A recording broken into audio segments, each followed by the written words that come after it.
All right, welcome to Good News York, sponsored by Ads on the Go, getadsonthego.com. I am Mike Brindisi. Again, I'm flying solo. Matt, I can't make fun of him today. He actually had an emergency meeting for his other side of the business, Growth Mode Technologies. So I'm flying solo with a very special guest. I'm very excited. Ladies and gentlemen, she is the founder of the Pivot Place podcast as well as Cuse Culture Media Group, the one and only Victoria Coy. Victoria, thank you for coming. Thanks for having me. You are so welcome. Thank you. Bonus points. As soon as I met you, you had a Yankees hat on. I'm a gigantic Yankees fan, so obviously you're a good person. Perfect. I'm in alignment. Exactly. I apologize you're stuck with only me today, but we're going to have some fun because you've done some amazing things. And I'll be honest, Matt put me on your radar. Ironically, he's not here, but he said, I would love to get Victoria on the show. She was part of Profound. And I looked you up, and you are doing some amazing things. I don't even know where to start, but I think let's talk about the Cuse Culture Media Group. Tell me when you started, how it came about, and what you guys are doing. Yeah, thank you. You're so welcome. So Cuse Culture Media Group, it actually started off as a publication back in about 2016, roughly. We started off as a publication called Sote Magazine, and that stood for Salt of the Earth magazine, and it was a magazine highlighting women of color and all of the different amazing things that they do and issues that they do go through as well, specifically in Syracuse, New York, and the surrounding areas. I ended up, life was lifing. I ended up having a daughter, an amazing daughter, and really thought I was going to sit it down for a while. But anybody knows when you have a passion and a vision, it just keeps knocking at your door. So we pivoted and we actually said, we should do, I pivoted and thought maybe doing a magazine for everybody, highlighting everything, specifically in the communities of color and professionals and creatives and all of that in Central New York would be the move. And so that's how Cuse Culture was birthed. That's amazing. Mm-hmm. And so you're showcasing different people in different industries. And is this a digital publication or was it a print publication? Yeah, so it evolved for about a year. It was a publication and it quickly evolved to a public relations firm. So events are sort of the thing that I do easily, and it gives me joy. It pumps me up to bring people together. And so when we would have the magazine, we would also have events, networking events at the time. I had just moved back from D.C., and I always love to go to networking events because you never know who you would run into. And so we started doing networking events, and that rolled into sponsoring, or actually like corporate sponsorship, Sure. I started asking questions like, why aren't there any people of color in the C-suite? Why does the, entry level look so much different than the top? And, a question or answer I would get a lot of times would be because folks weren't applying, or I'm trying to be nice. You don't have to be nice. Yes. Let it fly. No, this is good news, right? Yeah, so, it's okay. Moral of this story, I said, hey, I have a place where a lot of different, a diverse group of people come. They're professionals, they're educated, and they would love to hear about the opportunities that you have. And so from there, they would sponsor events and, get in the room. I would share a lot of positions through my network and my mailing list, and folks began to get hired. And that, amongst so many other things, I started doing a lot of public relations from that, and that's how we turned into a boutique PR firm. That's amazing. Mm-hmm. And so some of your clients, give me a little taste of like, what does your clientele look like? Like what does it look like? Is it industry, certain industry? Is it all types of different industries? All types of different industries. It's just different industries that are looking to connect in a different way. What they're doing is not working at that time, and they're looking to get their product, service, whatever it is, in front of a different group of people. And so that's where I come in. Like, I think that outreach and marketing and all the branding, all these buzzwords, it doesn't have to be also boring and stuffy and corporate. And you don't always have to take the same approach, which is, maybe a billboard or this or that. And I love using events as a mode of communication and building your tribe and things of that nature. So that's wonderful. So, I mean, in addition to being a PR firm, is it fair to say, I mean, you're also connecting employers with employees as well? I definitely was. So how Cuse Culture looked before COVID to how it looks now is, I wouldn't say totally different, but I would say different. Yeah. It looks different. I would say also that, I would just say that it looks different. You were talking about events and these networking events. Mm-hmm. You mentioned you have a festival coming up. Let's talk about that. What is it, and where is it? When is it, and what are the details? Yeah, absolutely. So, as in the same vein as pivoting after COVID, instead of quarterly events or monthly events, I thought it would be better for me to do 2 to 3 very large events a year that brought people together. And one of them is the Reunion Fest. So it started before COVID. That was our first year, actually, 2019. Right in front of City Hall where we had our festival. And then when we came back from COVID, I was like, you know what? I don't want to call it Cuse Culture Festival anymore. I want to call it The Reunion. And that's what it is. It's the Reunion Fest. We're going on our 5th year. It was named that because as a child, I have a 10-year-old named Celeste Rose. And when I was around her age, I could just remember my family putting me to work, whether it was the family vacation, whether it was our annual family reunion, which moved around. A lot of us were from the South, and we were one of the only families in the North. So every 3 to 5 years, we would have it in Syracuse at the Syracuse Hotel.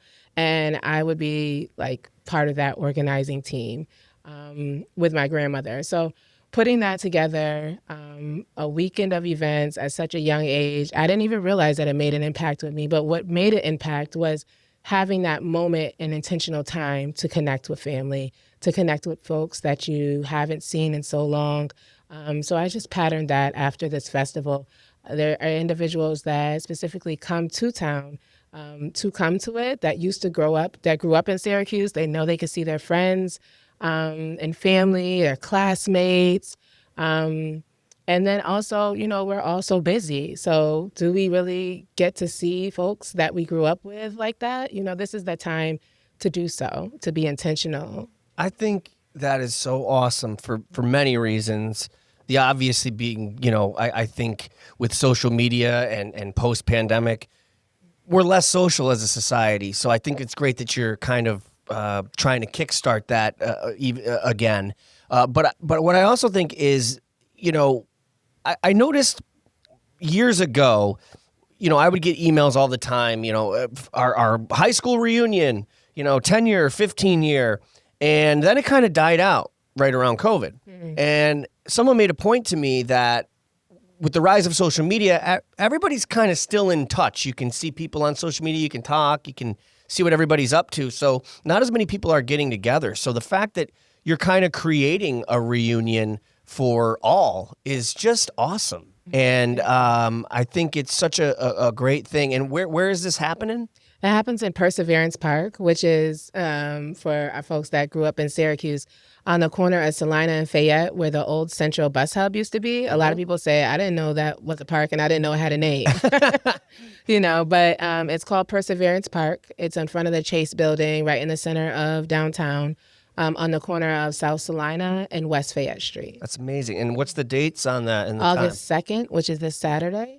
From 3 p.m. to 10 p.m. So this is our first time moving. It's actually, we started on a Saturday, but then after we were on Fridays after work from 5 to 11. Now we're moving it back to a Saturday, and we'll be there from 3 to 10. That's amazing. Mm-hmm. Now, in addition to the Cuse Culture Media Group, you do have a podcast called The Pivot Place. I do. That is awesome. And a beautiful website, by the way. I went and checked it out. Thank you. Tell me about how The Pivot Place started. What's it about? When does it air and where? Yeah, so The Pivot Place is another beautiful thing that came out of COVID. You know, the brand, The Pivot Place. You know, I was thinking that I wanted to move out of Syracuse at the time. It was such a transitional time for me, and I just like, you know, I'm a very spiritual person, so just in meditation and prayer, like, what do you want me to do? And I came up with this thing called The Pivot Place. It wasn't a podcast. It actually was an opportunity to connect entrepreneurs from Syracuse with entrepreneurs, more so from Central New York, with entrepreneurs in Western Africa. So Ghana, Nigeria. And I thought that it would be a good opportunity. You know, remember you had a pen pal back in the day? Heck yeah. You know, that was exciting. Yeah, it's an opportunity just to cross cultures and to cross-pollinate when it comes to business, you know, whether it be trade or services, whatever the case may be. And that's what I wanted the Pivot Place to be, for folks to pivot their, you know, business and mindset to a whole different continent, and likewise from the other continent. That didn't happen like that. That's still in the cards a lot and being constructed. But I had the logo. I did the whole entire brand identity and all that, because I'm just like, that's how my mind works. And, you know, it was placed on my heart to do a podcast. And when I was like, what am I going to name it? And I'm like, you know, I have this logo and all this. So it's going to be called The Pivot Place. And I want to interview folks that from the state of being of saying, like, no matter what you are and who you are in life, there are these moments in life that are very pivotal. And whether you realize it or not, they change the trajectory of your life. Mm-hmm. And so in retrospect, what were those moments? You know, what was it? Was it when your parent or somebody significant in your life passed? Was it when the birth of your child? Was it when you were fired? You know, these things that you think are negative, but you look back and say, it was good that happened. That shifted my understanding, you know, and pulled me back to where I was supposed to be so that I could remember who I was and who I was supposed to be. It gave me power, actually. And so I just wanted to have those conversations, because I know every single human being on this planet has a moment like that, if not a multitude of moments, right? And so one thing that came to me when I was doing networking events is that I started out doing it for minority millennials. That was my target audience. I know a lot of different people in a lot of different spaces, not all the same age range. And what I found, the jewel inside of that, the gem, was that perhaps more seasoned entrepreneurs were in the room, and younger ones were like, oh, I've been wanting to get in touch with this person. I've been emailing this person, but they're so busy that, you know, you don't have time to always connect. Yeah. And so being able to connect with somebody that you feel like is unattainable, and understanding that they have a story that they were once where you were, and that story, you know, evolves. Like, there is another side, right? There's another side of life. And so that's what the Pivot Place is about. It's about the other side, and it's about seeing both sides, you know, simultaneously. So I've just been blessed to speak to some amazing people about what their pivot is. I would love to hear what your pivot, you know, because you look like you're thinking. I'm thinking. I'm just listening to you and thinking about what an amazing concept to come up with a podcast with that reason, because you're so right. There's the obvious moments that are pivotal in our lives, right? Yes. Like, you have kids, I have kids. Mm-hmm. Like, those are life-changing. Those are very obvious to see. But it's funny you mention this, because not long ago, I kind of was reflecting, and I realized personally, I went, you know, I was in a cover band in like the early 2000s, and I was playing at some bar, and a woman came up to me, said, you would be great if you guys played in Ithaca, New York, and I'd never been there. Mm. Long story short, fast forward, not only did we play in Ithaca, New York, I became best friends with the owner of that club, ended up moving out to Ithaca and staying with him till I got on my feet. Fast forward, I've got 2 kids, a wife, and an entire life and career that was created. And I just think sometimes, what if I hadn't played that gig and I didn't meet that woman? Would I have ever made it to Ithaca? I mean, it was a tiny moment, just a tiny, like we got done, people were coming up to me, she comes up to me, we introduce ourselves. And it's just amazing, like the butterfly effect of like that one moment changed the trajectory of my life. Not in that moment, but eventually. So I think not only is that a fantastic idea for a podcast and whatever else form it takes, but it's also just an incredible gesture on your part to make people reflect on that and to talk about that and to find gratitude, because you said you're spiritual. Mm-hmm. And one thing I've learned through therapy and working on myself is gratitude does so much for somebody.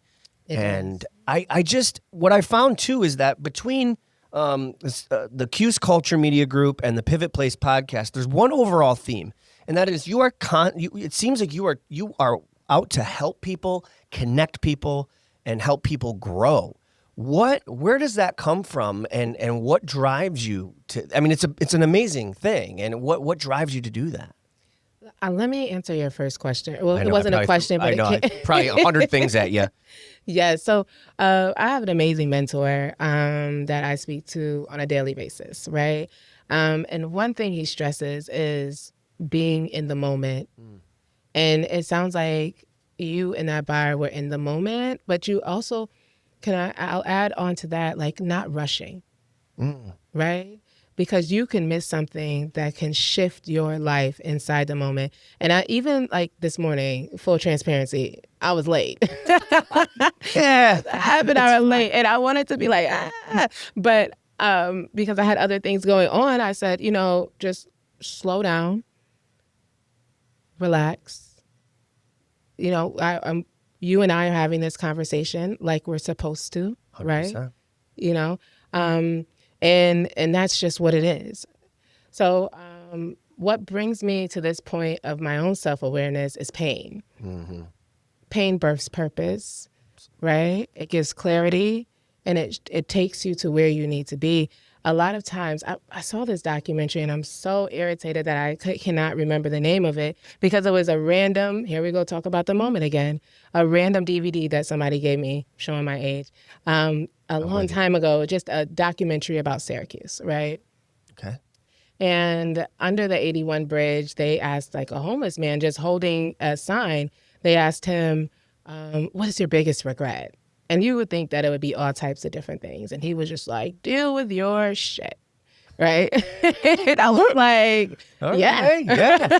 Hell yeah. Yeah, deal with it. Take control. Deal with it, because we see so many folks that are stuck in the past because they never dealt with whatever that thing was, right? And so it could be like somebody still saying, well, it was because of my mother and my father, whatever. They're just back there. They just cannot be present. They cannot move forward. The anger and everything inside of them screams 1989, from 100%. From their appearance to their approach to everything. It's just like fixated on something that they never dealt with fully. That is so well said. So many people I've met and so many people I know are stuck. And when I first started going to therapy, the one thing I figured out, the overall arching theme of my pain and my struggle was I was regretting things in the past and constantly worrying about things in the future. Shout out to your therapist. Yeah, well, thank God for my therapist. I wore the wrong shirt today. I have a shirt that says, I've got God and a therapist. God bless you. That is awesome. Because we think we only need one sometimes. Prayer without works is dead. Absolutely. Mm-hmm. And I'm a big advocate for mental health awareness and because of my own struggles. And, that was eye-opening for me. It was along the same lines where it was like, if you're constantly looking, regretting the past and worrying about the future, you're not in the moment. And so it is such an important thing for us to be mindful, to stay in the moment and be in the moment. Like you said, you being late, an example of me, I'm always late, by the way, so don't worry. One thing I heard before, and it's along those same lines was, and I don't want to get morbid, but it was like, if you're ever late, right, or you get stuck in traffic, someone told me, that might be the difference between you, God forbid, getting in a car accident. Like maybe Right. you would have been at the intersection where something happened. You don't know. And maybe it's bullshit too. But the point is, it helps you in that moment go, you know what? I don't need to be mad about this. I don't need to be worried about this. There's a reason I'm late. And you know, I'm still going to get there, and I'm still going to get to this interview. So Absolutely. you have such a healthy mindset. And before we go, I got to ask. So tell me what is it like daily working for your PR firm, Cuse Culture Media Group? Tell me what a day in the life. What are some of the things that you guys tackle and deal with? Great question. I am coming out of corporate. It's funny that I started the Pivot Place when I was, ready to do my own pivot. So I'm 30 days in right now. I'm 31 days in. But my last day at my official full-time job, because I was a hybrid entrepreneur, was the last day in June. So right now, what it looks like is this festival this weekend is new exciting contracts with some great entities that I've been blessed to sign. It looks like just being in alignment with my purpose and taking it day by day, reasoning in every single step that I take and making sure that it's where I need to be, because I'm responsible for myself and I'm responsible for my daughter. And so it looks like that. Yeah. And being cute. Yes, you are very cute. Oh, thank you. Man, Victoria Coy, you are amazing. Before we go, obviously give us the plugs, the festival, websites, anything you want to plug, but also anything else you want us to know or to talk about that you want to get out there. Absolutely. So I said that I do a couple large events every year. One is the festival, the Reunion Fest, which is the first weekend of August every year. And then also I'm the co-founder of the Central New York Legacy 40 Over 40 Awards. Oh, yeah. And that's honoring 40 nominated professionals, change makers, purpose-driven people that live in Central New York and are making an impact. And that is always the first weekend in April.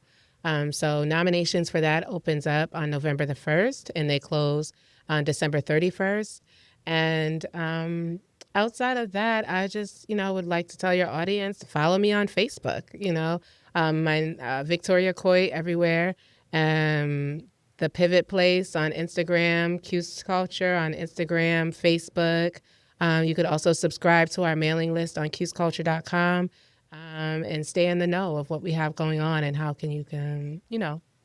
That's perfect. Wow. We will make sure that all that info is up in the captions on the screen. Thank you. And I can't thank you enough for coming.